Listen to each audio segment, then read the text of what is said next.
Hi, today I want to talk to you about where your faith lies. Does your faith lie in fear or does it lie in hope? Welcome, my name is Jackie. I'm the creator of Blessed Not Busy, here to help you get rid of all the busyness in your mind and your life so you can live your blessed life. That's what I'm trying to do, so I'm trying to share my journey with you. And first, when I thought about this, I really kind of thought that this came about because last week we were at our local science museum with my kids, and there's a progress area. And in this progress area, there is a couple signs, street signs. And one of them says fear crossed by hope. So it says Fear Street and Hope Street. And my kids asked me, they were like, why does it say that? And I said, well, we're in the progress area and some people fear progress because progress is change and all those things that happen. And then there's hope. Like some people believe that progress brings hope. It brings the changes that we need. It brings the things that will make our lives better. So it's a different way of looking at it. It's a different perspective. And it got me thinking a lot about our lives. Then as I thought more and more about this, I'm like, you know why I want to talk about this today? Because I have been feeling a lot of anxiety. Like many of you, we are going back to school. I work at my son's school. And one of my kids is going into our high school. I work in the elementary, and there is a lot of change. He's in different activities. Both of my kids are very, very active in different things. My job slightly changed this year, not drastically, but I didn't really know what those changes were going to be until just a few days ago before we started school. And it's a lot. It is a lot. And for me lately, my anxiety has been in my chest, and I notice it because I can't breathe deep. I don't hyperventilate, it's not that bad, but for me to have any kind of anxiety, I'm not an overly anxious person, so I really notice it. But with my awareness and all the things that I have been practicing over the last couple years, and I talk about how important awareness is, it's really, as soon as it happens, I'm like, okay, all right, I know what it is. I can kind of let it be there, which isn't a bad thing. Anytime any emotions or anything that's coming up, it's coming up because it's trying to make its way out. But I know it's there, so I know what I'm doing. And whenever I say that I'm stuck in anxiety or I'm feeling a lot of anxiety, what I realize is that is when I am putting my faith in fear. Because that's the reality of this. I want to talk about hope and fear because both of them take faith. Your faith is lying in one of them. Your beliefs are lying in one of them. So you either can believe in the fear and or hope. And when you really think about it, you can't see either of them. You don't know what's going to happen. Fear often is because we are taking the ideas of the things that have happened to us in the past and we're imprinting them on what will happen in the future. So we're kind of trying to predict the future. We don't know what's going to happen, and our minds really, really like that control.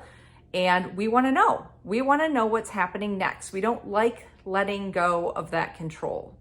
Versus faith and in hope and the belief in trust, I like to think is hope is in trust, trusting in God, trusting that things are going to be okay, trusting in something bigger than us.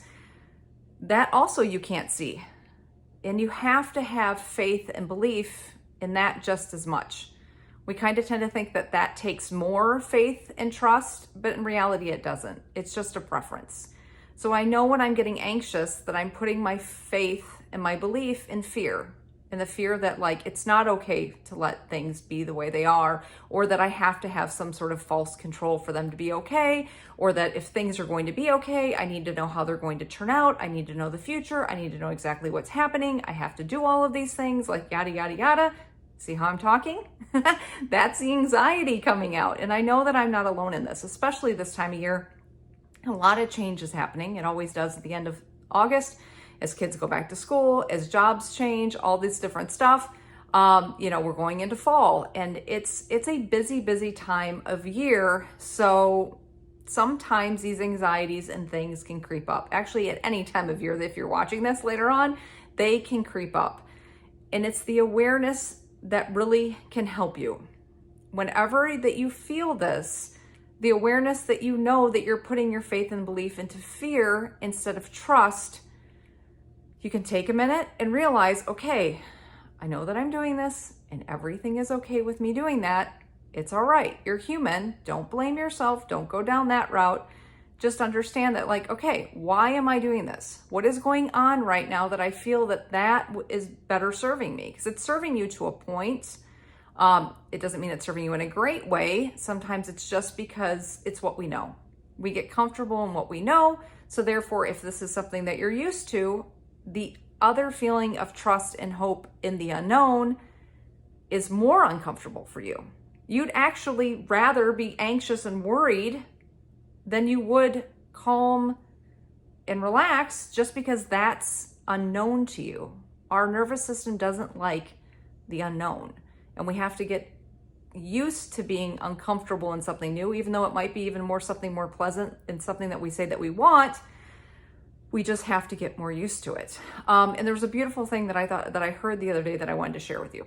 It said that when you get on a bus, you blindly trust the bus driver. When you get in a plane, you don't know that pilot, but you trust them. You trust them to get you to where you want to go. I mean, heck, we get into Ubers. Those are just normal human beings that have no special skills other than driving like you and I do to get into this car and take us where we want to go. We blindly have faith in that person, but yet we don't blindly have faith in God and the universe to get us to where we need to go. We don't blindly have this faith and the hope and the trust that everything is going to work out exactly how it's supposed to work out. And I'm here to tell you, that's it. Everything works out exactly the way it's supposed to work out. You are in this moment exactly where you need to be. This morning, I was full of anxiety and I was talking to some people at work, and I even said, I know I feel this way because yesterday was our first day at school, and I felt like when I got home that I should be doing this and I should be doing this and I should be working on all these other things, one of them making a YouTube video like I am right now. And I had all this pressure on myself because I felt it should go a certain way. Well, guess what? I got home, I was so tired. I was watching some TV with my kids and I was falling asleep in a chair. I was spent. And I felt bad. There's no reason I should have felt bad about that at all. At all. My husband wasn't upset that I was doing that. My kids weren't upset that I was tired. I was putting that pressure on myself. I was adding to the worry and the anxiety of like, well, if I don't do this, it won't get done. And it didn't get done. And everything's okay. I'm perfectly safe and happy, and the world is still rotating. And the sun still came up and will set today, even though I didn't do those things. But I put that pressure on myself. And it reminded me of what I just told you. We need to have that faith and hope in what we don't know. We need to have that faith and trust in God and the universe, or whatever you choose, that things are going to be okay. And when we have that anxiety and worry and we're grabbing onto that, we need to recognize what we're doing. There's an incredible book that's called Outwitting the Devil. It's by Napoleon Hill, and it's actually him having a conversation with the devil. That is how the book is written. And one of the things that the devil says in the book is that he says that one of his greatest controls is the worry and fear that humans have. So think of it that way. So if that's what you're playing into, that's the hand that you're playing into. Versus if you have the trust and hope, you can be handing your trust and hope over to God and letting God take that wheel. Because guess what? When you live in fear, you don't move forward. You're stuck where you are. And yes, there is a certain level of feeling comfortable in that, because even if you're unhappy where you are, you know where you are. But moving forward can feel uncomfortable, and letting go of that control. And even like I said yesterday, was I moving forward by taking a nap? Possibly. I mean, think about that. My body needed rest. If I would have just pushed through, I would have been 10 times more exhausted today. And I wasn't. I went to bed early. I got a great night's sleep. I felt great. And all those things that I felt that I needed to get done yesterday, most of them are getting done today. And everything is fine. But I wanted to talk to you about this because I know that I'm not the only one that deals with this. I know this, like I said before, there's a lot of change and a lot of things coming up. So a lot of anxieties and worry and all that thing in the unknown gets to us. But I wanted to let you know that you're not alone. And if you just allow yourself to be aware of it, and when it happens, just breathe. That's all you have to do. Just breathe and know that you're doing it. And think to yourself, which way am I going? Am I going down Fear Street, or am I going down Hope Street?